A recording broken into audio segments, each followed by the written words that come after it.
श्री कृष्ण गोविंद हरे मुरारे, हे नाथ नारायण वासुदेवा। चलिए आरंभ करते हैं कामिका एकादशी व्रत कथा। कुंती पुत्र धर्मराज युधिष्ठिर कहने लगे कि हे भगवान, आषाढ़ शुक्ल देवशयनी एकादशी तथा चातुर्मास्य महात्म्य मैंने भली प्रकार से सुना। अब कृपा करके श्रावण कृष्ण एकादशी का नाम है सो बताइए। श्री कृष्ण भगवान कहने लगे कि हे युधिष्ठिर, इस एकादशी की कथा एक समय स्वयं ब्रह्मा जी ने देव ऋषि नारद से कही थी, वही मैं तुमसे कहता हूँ। नारद जी ने ब्रह्मा जी से पूछा था कि हे पितामह, श्रावण मास के कृष्ण पक्ष की एकादशी की कथा सुनने की मेरी इच्छा है। उसका क्या नाम है, क्या विधि है और उसका मातम्य क्या है, सो कृपा करके कहिए। नारद जी के ये वचन सुनकर ब्रह्मा जी ने कहा, हे नारद, लोकों के हित के लिए तुमने बहुत सुंदर प्रश्न किया है। श्रावण मास की कृष्ण एकादशी का नाम कामिका है। उसके सुनने मात्र से वाजपेय यज्ञ का फल मिलता है। इस दिन शंख चक्र गदाधारी विष्णु भगवान का पूजन होता है, जिनके नाम श्रीधर, हरि, विष्णु, माधव, मधुसूदन है। उनकी पूजा करने से जो फल मिलता है सो सुनो। जो फल गंगा, काशी, नैमी शरणाय और पुष्कर स्नान से मिलता है, वह विष्णु भगवान के पूजन से मिलता है। जो फल सूर्य व चंद्र ग्रहण पर कुरुक्षेत्र और काशी में स्नान करने से, समुद्र वन सहित पृथ्वी दान करने से, सिंह राशि के बृहस्पति में, गोदावरी और गंडकी नदी में स्नान से भी प्राप्त नहीं होता, वह भगवान विष्णु के पूजन से मिलता है।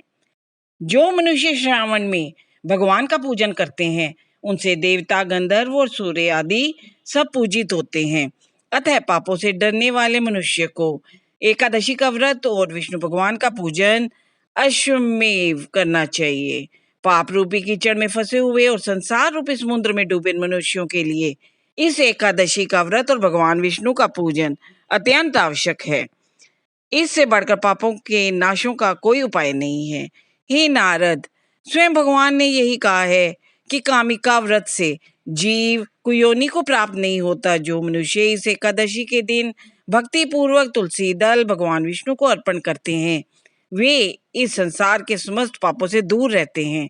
विष्णु भगवान रतन, मोती, मणि तथा आभूषण आदि से इतने प्रसन्न नहीं होते जितने तुलसी दल से।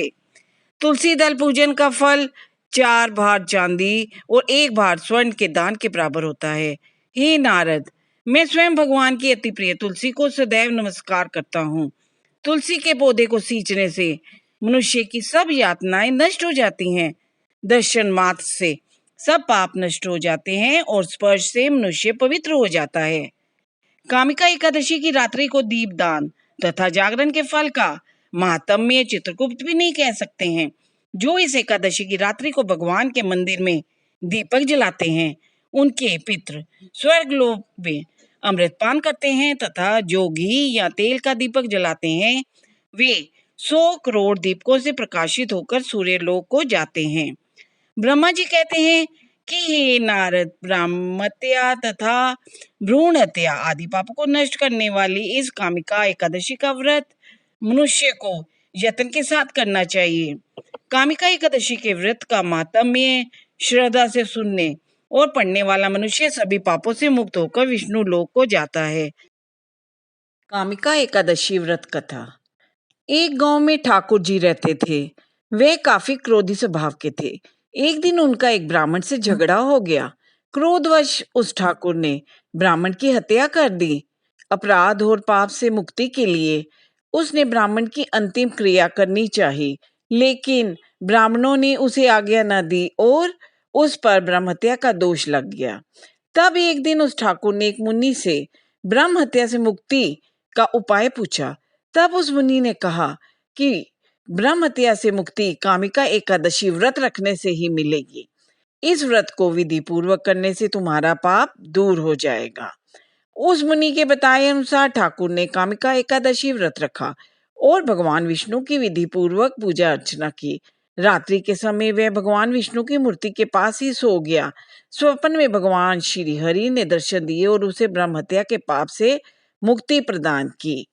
जो लोग कामिका एकादशी की रात विष्णु मंदिर में दीपक जलाते हैं, उनके पितरों को स्वर्ग में अमृतपान का अवसर मिलता है।